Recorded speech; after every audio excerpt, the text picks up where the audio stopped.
There are words my children never say, and somehow those are the ones that hurt the most.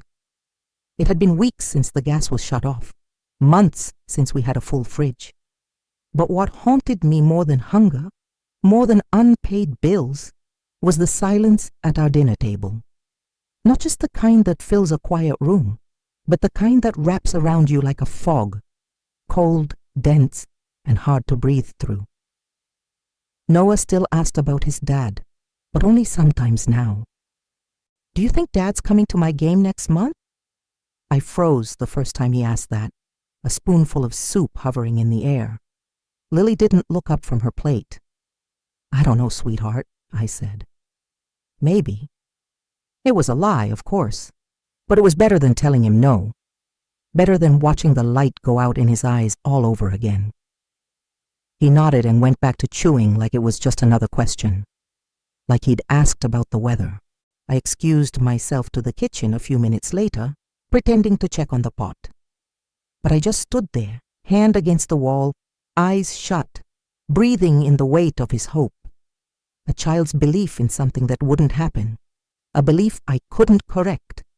Not yet. Lily was different. She never asked about him. She never said his name.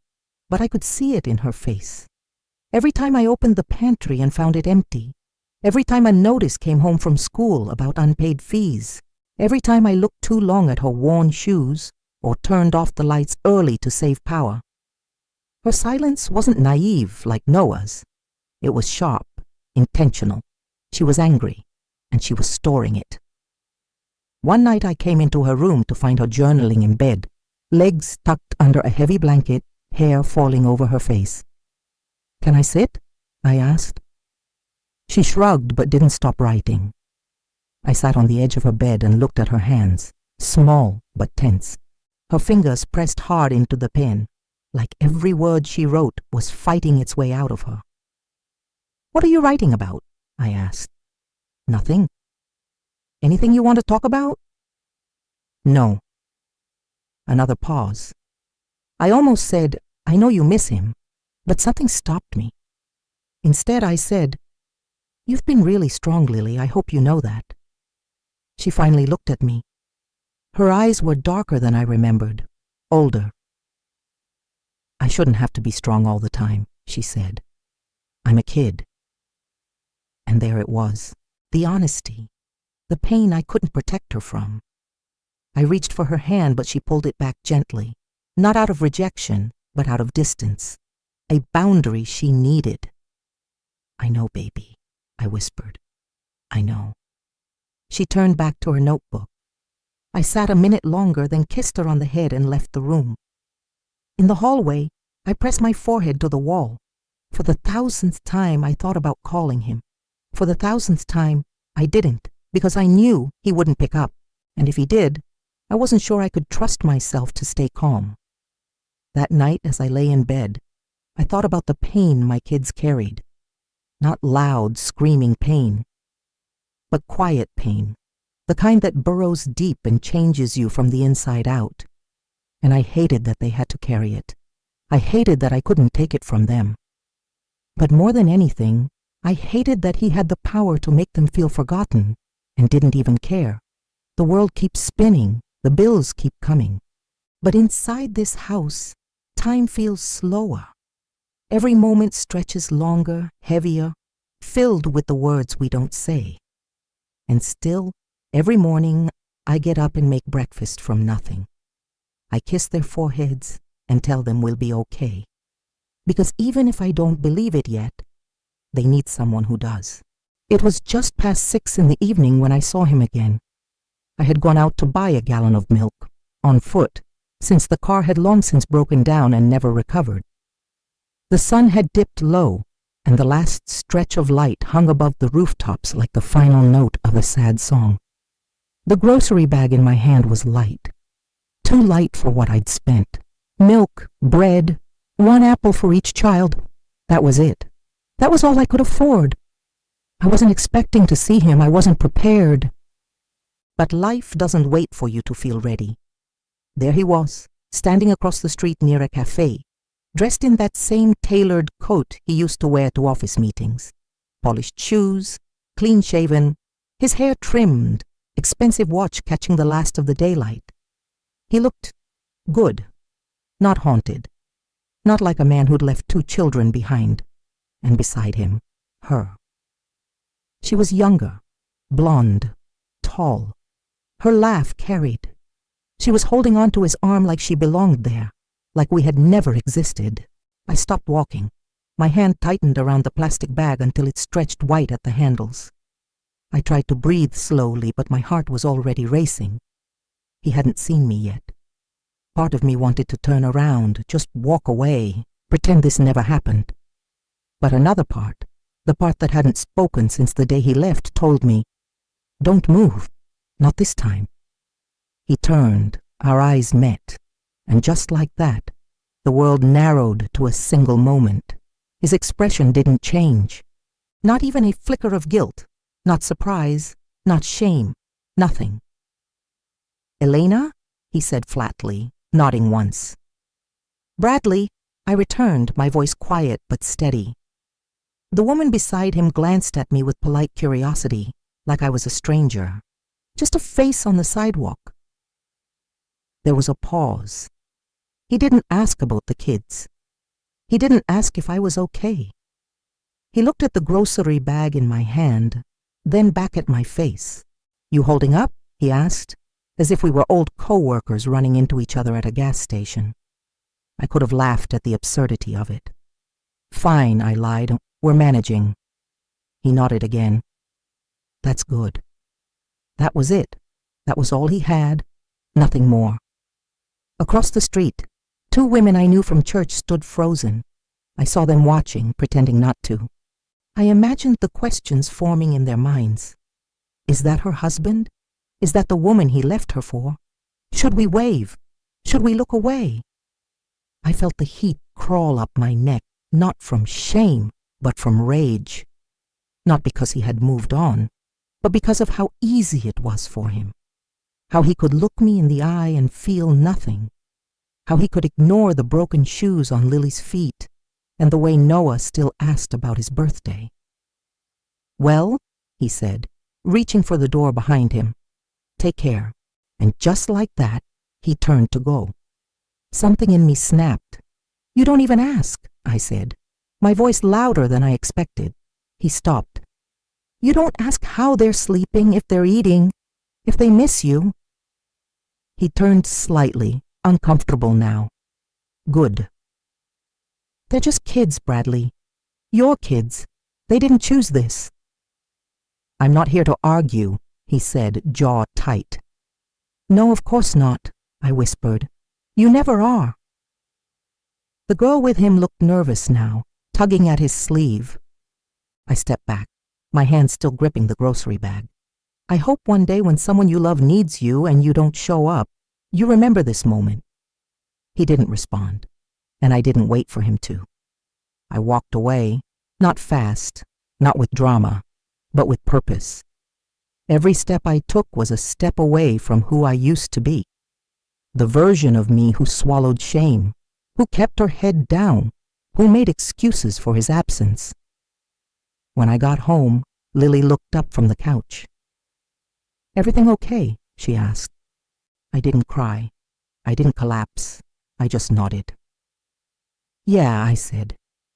"It will be." Because something had shifted in me. That night, I looked at myself in the mirror and whispered what I hadn't dared to say aloud until now. One day, he'll be the one who can't look me in the eye. The first rumor didn't come as a shout. It came as a whisper, low and careful, the kind you almost miss if you're not paying attention. It was a Thursday, late afternoon. The air was thick with that late summer stillness, when even the wind seems tired. I had just finished folding laundry that didn't quite smell clean because the detergent was being stretched too thin. Noah was napping and Lily had her earbuds in, pretending she didn't notice the silence between us. That's when Mrs. Ruby Green knocked on the screen door. She lived 2 houses down, The kind of woman who wore house slippers to the store and always had something baking, biscuits or peach cobbler depending on the weather. She talked loud, moved fast, and didn't believe in keeping out of other people's business. Normally that annoyed me, but that day I let her in without hesitation. "I brought wine," she said, lifting a cheap bottle with a smile. Figured it was one of those weeks. I didn't ask how she knew. People like Ruby always know. We sat in the kitchen, 2 mismatched mugs between us, and the smallest splash of red wine each. She talked for a while about her niece, her knees, the neighbor's barking dog. I listened, grateful for the sound of another adult voice in the room. Then somewhere between the second pour and a slice of dry toast, she leaned in closer and lowered her voice. "I saw him," she said. I didn't ask who. She knew I didn't need to. "Downtown, last week, with that blonde thing again. Fancy restaurant. Didn't even look over when I passed." I said nothing, just stared at the frayed seam on the kitchen tablecloth. "But that's not the news," she went on. "That man is hiding something." That got my attention. I looked up. She sipped from her mug, paused, then said it carefully, like someone checking if the window is open before they speak. "I have a friend at the bank where he used to do business. You remember Cole and Warren, right?" I nodded. "Well, things are messy over there. Audits, missing money. Bradley's name came up, and not in a good way." I blinked. "Missing money?" Large amounts. Paper trails that suddenly disappear. Documents that don't add up. Rumor is he got out before things blew up. Took what he needed, vanished, left others holding the bag." I sat back, feeling my heartbeat shift. Not faster, just heavier. I wanted to doubt her. I wanted to believe he was just selfish, just careless. That would have been easier, cleaner. But deep down, I'd always felt it. There had been things, fancy purchases that didn't make sense, last-minute business trips, sudden cash withdrawals followed by strange silences. I had chalked it up to stress, pressure, work. But now, it all sounded different. Ruby leaned in again. "Elena, I know you don't like drama. I know you're not the type to go digging, but maybe it's time to stop assuming he just left. Maybe he ran." Ran from something bigger than us, bigger than his responsibilities, bigger than the pain he left behind. I stared at the window for a long time. The sun had dipped low, casting long shadows across the floor. Ruby touched my hand gently. "You deserve to know the truth, not just for you, for them kids too." She didn't stay much longer. She left the wine, kissed my cheek, and promised to check in again soon. After she left, I sat there in the kitchen, the mug still in my hand, the silence pressing down like it had weight. A part of me didn't want to know more. The other part, the stronger part, wanted to know everything. Because if he thought he could disappear into someone else's life, untouchable and untouching, he was wrong. He didn't just leave a family behind. He left a trail. And maybe, just maybe, it was time someone followed it. There's a difference between suspecting something and knowing it. I had spent months convincing myself that what he did was simple. He left, he got bored, he found someone else, a clean exit, cold but clean. But what Ruby told me wouldn't leave my mind. It echoed in the quiet, in the spaces between doing dishes and folding clothes. Every small silence became a question. What if he left because he had to? What if this was never about us at all? I didn't want to become that woman, the one chasing shadows. But I also couldn't shake the feeling that there was something I needed to see for myself. And the truth was, I'd had Mr. Lawrence Shaw's business card tucked into a drawer for over a year. He had been Bradley's attorney once, high profile, expensive. I remembered meeting him at some company dinner, back when Bradley used to show me off like a trophy he actually valued. Mr. Shaw had barely spoken to me, just offered a tight smile and a firm handshake. But I remembered his eyes, calculating, cautious, the kind of man who only says what matters. I found the card in a junk drawer under a pile of old batteries and birthday candles. The number was still good. I called. "Lawrence Shaw," a clipped voice answered. "This is Elena Cole," I said. "Bradley's," I stopped. "We used to be married." A pause, then measured but not unkind. "I remember. I need to talk to you." His office was colder than I expected, sleek, chrome and glass, a view of the city behind him that made everything feel far away. He offered me a seat and a glass of water, but I declined both. I wanted truce, not comfort. "I don't represent Bradley anymore," he said flatly. "Why not?" Another pause. He leaned back in his chair and studied me. "Elena, I'm going to ask you one question before I decide how much I can tell you. Why are you here?" I didn't hesitate. "Because I'm tired of being lied to." He looked at me for a long moment. Then slowly, he opened a drawer and slid a folder across the desk toward me. Nothing dramatic, no locked safe, no passwords, just paper. Simple and damning. Bank statements, transfer receipts, shell company registrations, signatures, emails.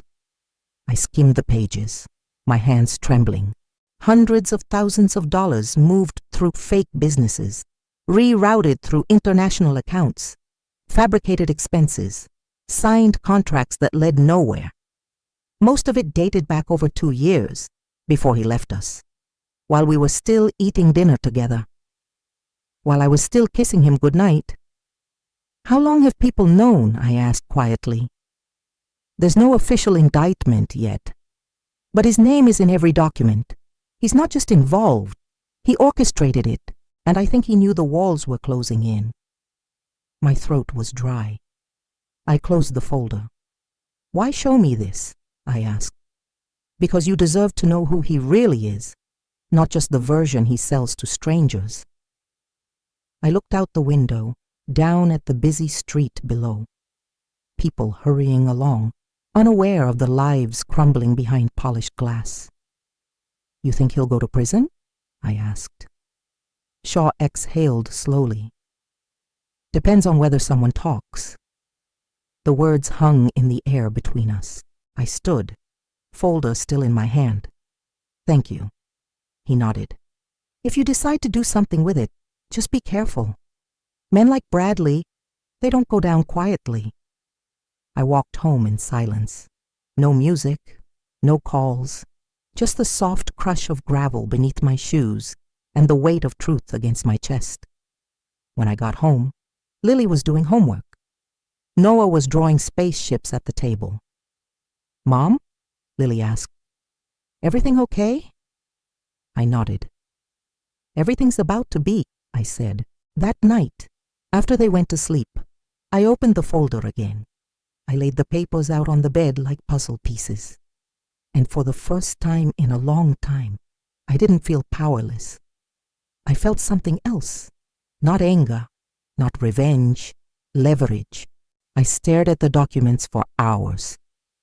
They were spread across the kitchen table, lit by the weak glow of the overhead light. Pages curled slightly at the edges. Numbers and signatures blurred after a while, turning into static. But I didn't move them. I couldn't. There it was, proof of everything, not just of the fraud, but of who Bradley really was. The lies, the calculated choices, the way he built a life on foundations made of dust. And I was holding the key to his unraveling. I had the truth. But now came the harder question. What was I supposed to do with it? There's a kind of power in knowing something no one else does. It hums beneath your skin, hot and dangerous. And for the first time since he left, I wasn't the woman chasing scraps. I wasn't the one explaining myself or pretending not to hurt. I could end his perfect little life. He'd built it so carefully, this shiny new version of himself, the loving partner, the respectable businessman, the smiling man in town who waved at people he had once ignored. But beneath it all was a coward and a thief.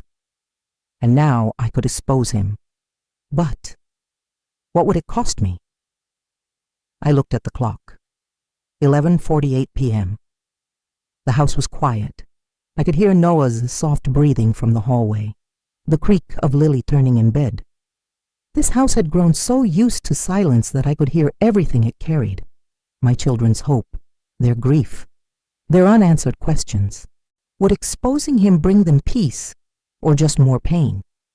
I sat down, hands flat against the table, and tried to imagine it, his downfall, the humiliation, the justice.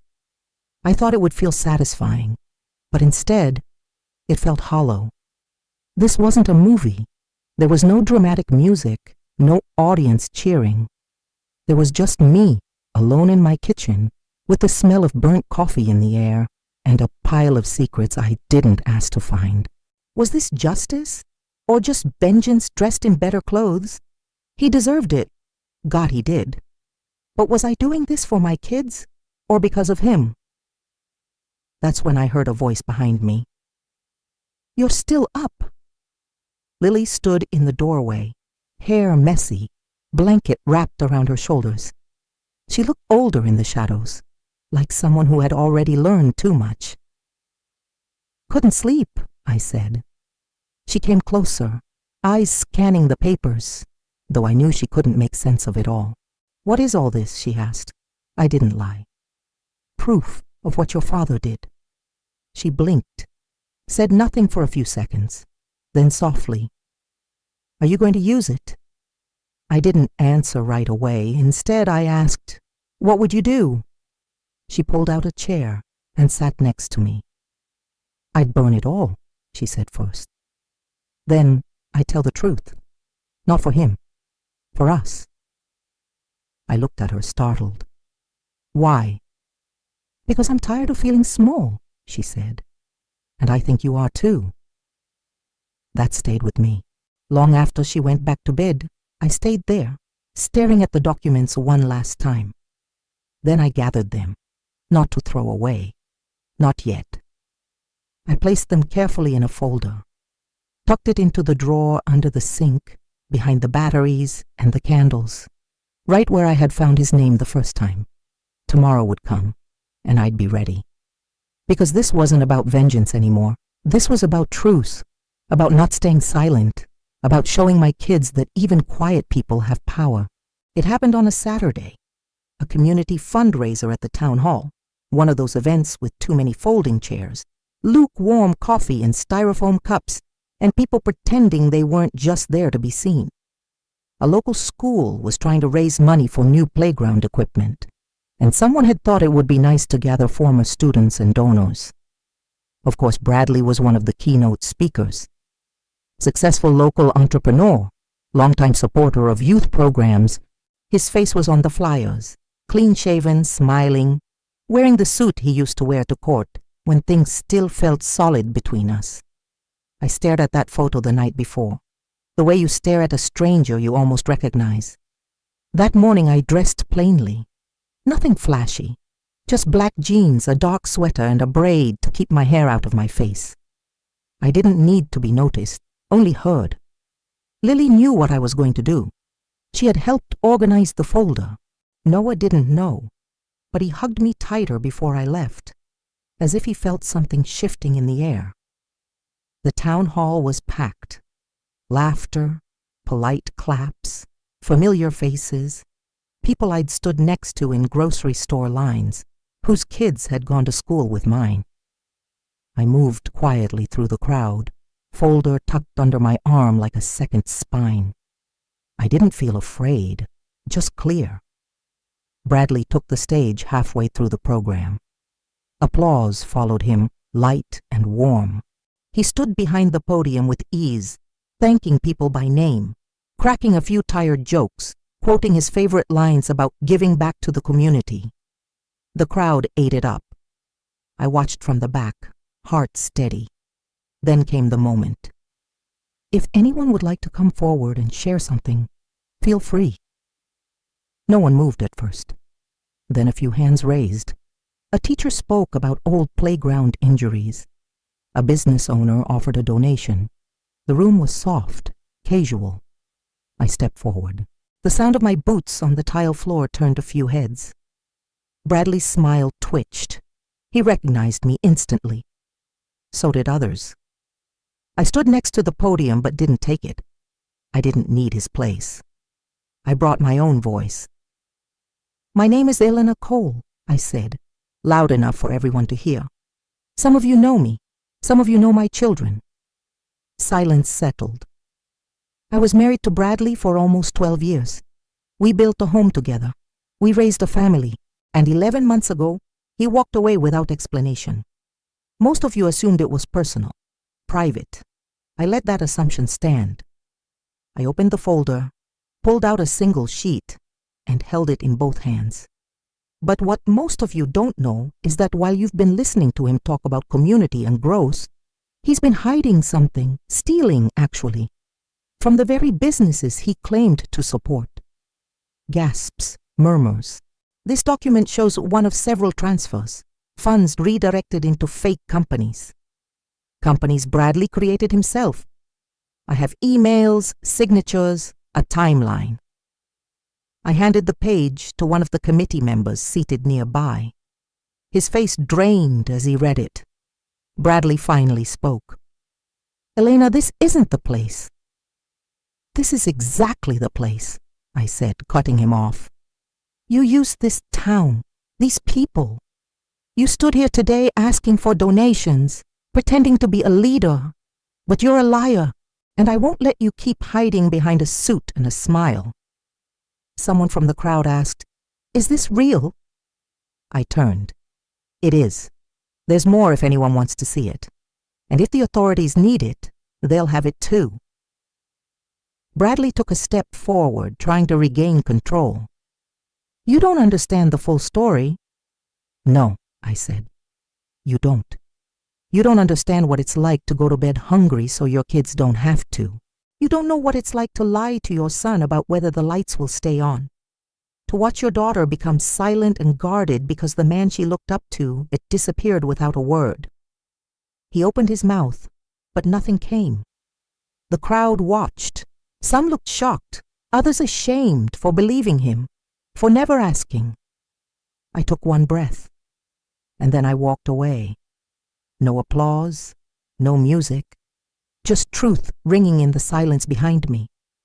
Outside, the air was crisp, clean. I hadn't realized how tightly I'd been holding my shoulders until I felt them lower. Lily was waiting in the car. When I opened the door, she looked at me. "Did it work?" I nodded. He didn't have a word to say. She smiled. "Good." As we drove away, I didn't look back. I didn't need to, because for the first time in a long time, he was the one who couldn't meet my eyes. There was no confetti, no grand announcement that everything had changed. The night after the fundraiser, I sat on the edge of my bed, the folder of documents tucked away in a drawer I didn't plan to open again. The kids were asleep. The house was quiet. But for the first time in over a year, the quiet didn't feel like suffocation. It felt like air. Word traveled fast. Within days, Bradley's name was scrubbed from every committee and business board in town. People talked.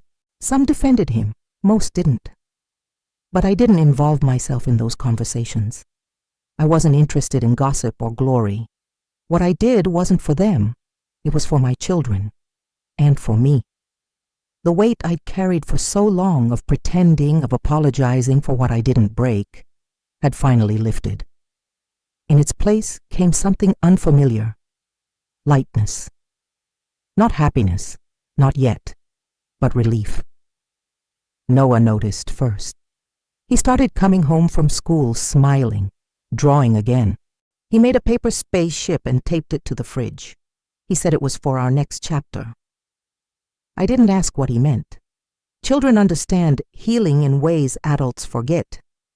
Lily took longer. Her hurt had been sharper, more buried. She didn't talk much about what happened, but I caught her watching me one evening when I was laughing, really laughing, with her and Noah at dinner. She didn't say anything then. But later, she slipped a note under my door. In her tiny, precise handwriting, it read, "Thank you for standing up. For us. For yourself. I'm proud of you."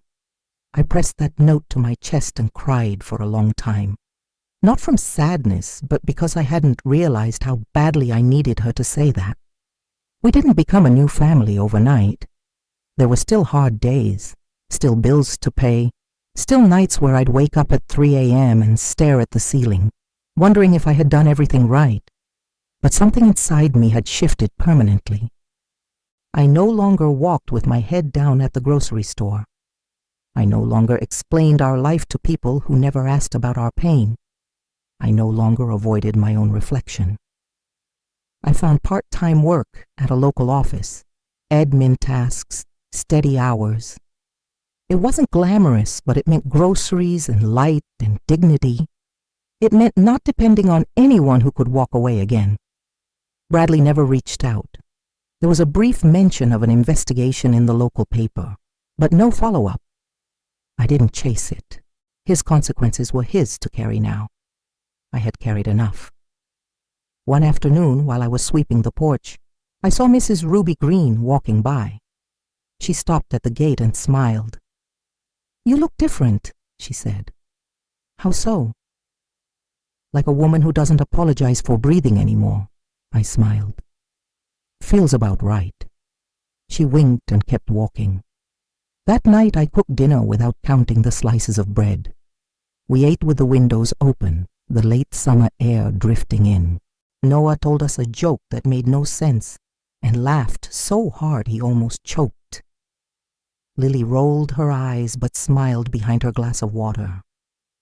I looked at them across the table, really looked, and I realized something. We hadn't just survived Bradley's absence. We had outgrown it. I used to believe silence was weakness, that if you didn't scream, if you didn't fight, if you didn't make noise, then you weren't brave enough. That quiet meant giving up. That calm meant defeat. But I know better now. Silence isn't always surrender. Sometimes it's survival. Sometimes it's the only thing a woman has left when the world stops listening.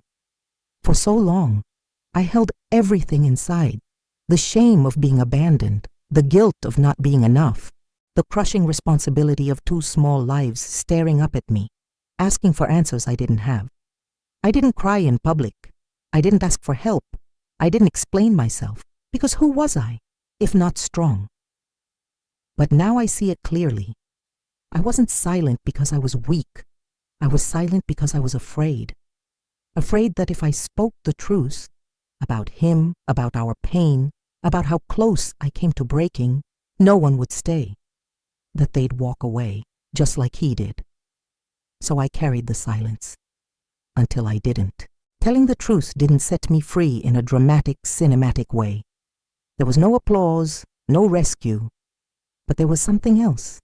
There was peace. There was Lily, leaning into me again without flinching. There was Noah, resting his head on my shoulder without asking where his dad had gone. There was the sound of my own voice, steady and full, speaking without apology. I go for walks now, just around the block. Nothing fancy, but I notice things more. The sound of leaves shifting in the wind, the warmth of the sun on my face, the small nods from neighbors who no longer look at me with pity. Sometimes I think about the version of me who stood in that empty kitchen, scraping together stale bread and courage. I don't resent her. She was doing her best, and her silence carried us here. But I'm not that woman anymore. Now when I speak, I do it with clarity, with purpose. Not to prove anything, but to remind myself I still have a voice, one that matters. This chapter of our life isn't about revenge or pride. It's about truth, about reclaiming identity, about showing my daughter that you can fall apart and still rise stronger, about showing my son that strength doesn't look like control. It looks like love that doesn't leave. And maybe, just maybe, it's about showing myself that I never stopped being whole. That evening, I sat down at the kitchen table, the same one that had seen my worst nights, and opened a new journal. The first page, blank. I wrote, "To the woman who is still holding her breath, you are not broken. You are becoming." I closed the book, not because the story was finished, but because the silence was. Have you ever carried a silence that felt heavier than your own voice? If this story reached you, if you saw pieces of yourself in Elena, don't keep it inside. Leave a comment. Share your truth. Let someone else know they are not alone. And if her journey gave you even a moment of light, consider subscribing. Not just to follow stories like this, but to honor your own, because your voice, however quiet, still matters. Always. That night, my children were hungry, and he walked out the door like none of it mattered. It wasn't a fight, no yelling, no broken dishes, no slammed doors, just silence.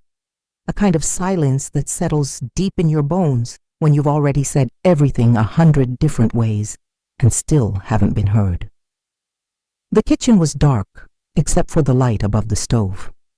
That bulb always flickered, but I never had the time or money to replace it. The pot on the burner was empty. I'd boiled water just to give the illusion of cooking, an old habit left over from harder times. Caleb sat at the table swinging his legs, too young to understand why we'd gone without dinner again. Sierra didn't say a word. She never did anymore. Dwayne didn't look at me when he grabbed his keys, didn't kiss the kids, didn't ask if we were okay. He just left, leaving the screen door to slam against the frame like a period at the end of a sentence I never got to write. And I just stood there, my hands still damp from washing the same 3 plates we used every night. My back ached from another day at the diner.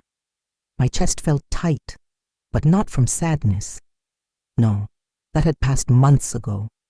What I felt now was something colder, sharper, a kind of betrayal you can't name out loud without falling apart. We weren't always like this. There was a time years ago when Dwayne looked at me like I was the only thing that made sense in his world. We had dreams, modest ones, a house we'd fix up, a garden in the back, enough money to make sure our kids never went to sleep with empty stomachs. But somewhere along the way, that man disappeared. And what was left behind was a stranger who smelled like cologne we couldn't afford, who came home later and later, whose paychecks somehow never made it to our kitchen table. I wanted to believe it was stress, that times were tough, that maybe I was just overthinking it all. But that night changed everything, because when your child asks you why there's nothing to eat and you don't have an answer that doesn't make you feel like a failure, something inside you breaks, or maybe it wakes up. I didn't cry, not right away. Instead, I tucked Caleb into bed with a glass of tap water and an old bedtime story he already knew by heart. I kissed Sierra's forehead and whispered goodnight, even though I knew she wasn't sleeping. Then I sat at the kitchen table and stared at that empty pot like it might start filling itself. And for the first time in a long time, I let the truth rise to the surface. Dwayne wasn't struggling. He was choosing. He was choosing to let us go hungry, choosing to walk away from his family, not out of desperation, but out of something darker, something selfish, something I didn't have the full picture of yet, but I could feel it coming, like a storm rolling in across a summer sky, slow, heavy, and impossible to ignore. And I made a decision. I wasn't going to beg. I wasn't going to plead. I wasn't going to chase a man who could step over his own child's hunger without blinking. Instead, I was going to watch. I was going to listen. And when the time was right, I was going to tell the whole damn story, because secrets don't stay buried forever. And Dwayne Holloway had one that would tear everything apart. The morning after Dwayne left, I boiled water again. I'd gotten into the habit of it. There's something about the sound of a pot bubbling, even if there's nothing inside but air and tap water, that fools the brain into hope. Caleb wandered into the kitchen, rubbing his eyes and dragging the hem of his pajama shirt along the floor. He didn't ask about breakfast. He just climbed up on the same wobbly chair and stared at the table like something might appear if he waited long enough. Sierra was already up. She always was. 17 going on 40, eyes too old for her face. She didn't eat much anymore, said it made her stomach hurt. I knew better. She didn't want to take food out of Caleb's mouth. I cracked open the bread box. Empty. Not even crumbs. The fridge had half a jar of jelly and a bottle of mustard. I stared at it longer than I should have, willing something else to appear behind the shelves. It didn't. "We're out of peanut butter again," I said softly, as if saying it gently would make it hurt less. Caleb didn't respond. He just nodded like that was normal now, like not having food had somehow become part of our routine. And I hated how quietly he accepted it. I wanted to scream, not because of the hunger, but because of how small he looked, sitting there pretending he wasn't hungry. I wanted to grab Dwayne's keys off the counter and drive to wherever the hell he'd run off to. I wanted to throw that empty jelly jar at someone, anyone. But instead I reached for a dish towel and wiped the same spot on the counter for the third time. "He left again," Sierra said from the hallway. Not a question, just a flat, tired observation.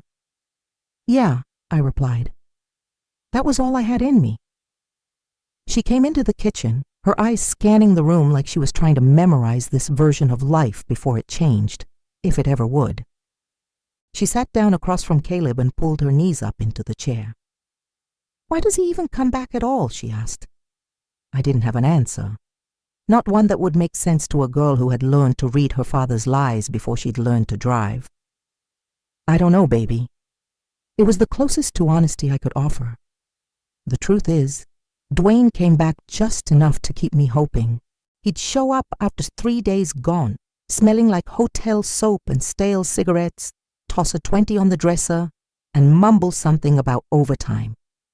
Then he'd fall asleep on the couch and wake up angry. Angry at the noise, at the mess, at the way Sierra looked at him like she saw straight through his skin. And when he left again, I'd tell myself it was temporary, that maybe next week would be better, that maybe he'd come back the way he used to be. But lately, even that lie was wearing thin. I opened the faucet, filled a glass with water, and slid it in front of Caleb. "Here, baby, drink up for now." He took it without a word. That morning, the house felt heavier than usual. Not because of anything anyone said, but because of everything we didn't. The silence wrapped around us like a thick coat we couldn't shake off. I looked at the stove one more time. The pot was steaming, boiling nothing at all. It hit me then. This wasn't just a hard season. This was a man choosing to let his children go without. This was neglect, dressed up as distance.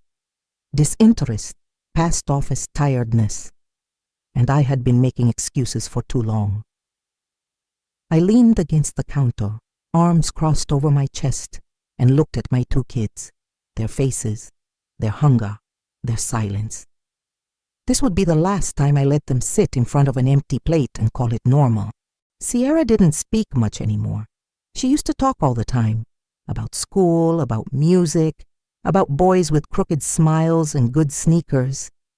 She'd ask questions I couldn't always answer, like why rent kept going up even when nothing in the house got better, or why some girls had dads who showed up to school meetings and others didn't. Her voice used to fill the house like sunlight in the mornings, uninvited but welcome. Now she barely made a sound. That night, after Caleb fell asleep curled against me on the couch, I walked down the hallway and paused at her door.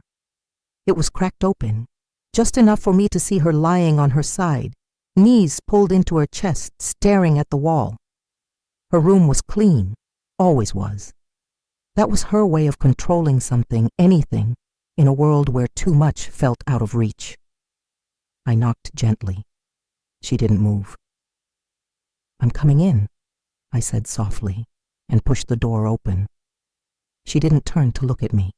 Her eyes stayed fixed on the same corner of the room, as if she were waiting for something to appear there, a sign maybe, an answer, something. I sat on the edge of the bed, careful not to get too close too fast. Sierra wasn't the kind of girl who wanted hugs when she was hurting. She wanted space, but not too much of it. She wanted presence without pressure, love that didn't ask questions she wasn't ready to answer. "I know you're tired," I said. "I know this is hard." She still didn't look at me. I ran my fingers over the edge of the quilt she'd sewn last summer with scraps of old t-shirts and jeans. She'd called it her future blanket, said one day she'd take it with her to college. Back then, she still believed that was possible. Back then, Dwayne still came to her volleyball games and pretended to care. "I'm sorry," I said finally. That got her attention. She blinked, once, and turned her head just enough to meet my eyes. "For what?" she whispered. "For letting you grow up in a house where silence is easier than truth. For letting you carry this weight like it's yours." A tear slipped down her cheek, and she wiped it away quickly, like it betrayed her. She didn't want to cry. Crying meant there was still hope, and I think Sierra had learned not to count on that. "He doesn't even see us anymore," she said. Her voice cracked, low and raw. "It's like we disappeared." I reached out and brushed a strand of hair from her face. "You're not invisible, not to me." She nodded barely, but her lips stayed pressed together like she was holding back a scream, or maybe 1,000 of them. "When I was your age," I said, "I thought the worst kind of pain was heartbreak, but I was wrong. The worst kind is feeling unwanted by the person who made you." Sierra closed her eyes. "He used to hold me when I cried," she said quietly. "When I was little, I still remember how that felt." So did I. I remembered Dwayne at 25, holding baby Sierra in his arms like she was fragile and holy. I remembered the way he used to dance with her in the living room on Sunday mornings. I remembered how proud he looked the first time she tied her shoes. But memories don't feed you. They don't warm a house or put food on the table. And they sure as hell don't excuse the kind of man he'd become. "You don't have to forget," I told her. "But you do have to protect yourself. He's not the man you remember." She nodded again, and this time she sat up slowly and leaned into my shoulder. Just for a second, just long enough to remind me she was still my little girl under all that armor. "I'm not gonna let this keep happening," I whispered. Sierra didn't ask what I meant. She didn't need to. Her silence had always said more than words, and in that quiet room, lit only by the soft glow of her desk lamp, I made another promise. To her this time, she would never again feel abandoned under my roof, even if it meant burning the whole damn lie to the ground. The grocery store was too quiet for a Tuesday. Maybe it was just me, but even the hum of the freezers felt louder than usual, like the silence was following me from home and pressing into my back with every step. I'd waited until almost closing time. Less chance of seeing someone I knew, less chance of having to lie. I had exactly $16 in my pocket, crumpled bills and change I'd scraped together from couch cushions, the bottom of my purse, and a coat I hadn't worn since winter. It wasn't enough, but I hoped maybe, just maybe, I could make it stretch. A loaf of bread, a jar of peanut butter, eggs if they were on sale, maybe a bag of apples if God was feeling generous. I walked slowly, like moving too fast would break the spell and make everything disappear off the shelves. The well didn't stop when you were poor. People around you kept buying things in bulk, laughing into their phones, loading carts without looking at the prices. That kind of ease, the freedom to choose what you wanted instead of only what you could afford, it was something you didn't even notice until it was gone. I clutched the small basket tighter. Bread, eggs, milk, peanut butter. That was it. That was the line between dignity and defeat. At the register, I waited behind a woman with a toddler in her cart and name-brand snacks stacked high. She didn't even glance my way, just swiped her card, took her bags, and left. Easy. I stepped forward, placed my 4 items on the belt, and handed the cashier the cash. A teenage boy, barely older than Sierra. His name tag read Travis, and he had a kind face, but he avoided eye contact like he already knew what was coming. He counted the money, slowly. Then he looked up. "It's short by $1.83. I blinked. "You sure?" He turned the screen toward me. The numbers glared like an accusation. 70.83. I nodded, silent. My hands went to my coat pockets, then my purse. I already knew I didn't have it, but I looked anyway, because that's what you do. You perform the ritual, even when you know how it ends. "I can put something back," I said, voice low. "The peanut butter." It had to be the peanut butter. It was the most expensive thing in the basket, and somehow that made it the easiest to sacrifice. Even though I knew Caleb had been asking for it all week. Even though I'd promised him it would be there for breakfast. "I'll take off the—" "I got it," said a voice behind me. I turned. An older man, maybe in his 60s, worn flannel shirt and calloused hands. I'd seen him around town before, though I didn't know his name. He handed Travis $2 and nodded. "No need to put anything back," he said without looking at me. "Thank you," I murmured, my throat tight. He nodded once, then walked out like it was nothing. But it wasn't nothing. It was kindness wrapped in humiliation, because even a gift, when it's given in a moment like that, can feel like shame. I took my bag, just one, and walked out into the night air. It was cooler than I expected. I didn't have a jacket. I'd forgotten it in the rush to leave the house before the shame of our empty pantry ate me alive. I sat in the car for a moment before turning the key. The milk would last 2 days, the bread maybe 3, the eggs, if I was careful, could stretch to the end of the week. But the real cost wasn't in the food. It was in the look Travis gave me, the quiet pity in his eyes, like he wanted to help but didn't know how. People were starting to notice. They were starting to see that something wasn't right, and I knew it was only a matter of time before the questions started. About Dwayne, about our money, about why a grown man with a job and a family didn't seem to care if his kids ate or not. Let them wonder. Let the whispers begin. Because the truth was crawling closer to the surface, and I wasn't going to bury it anymore. Not for him, not for pride, not even for peace.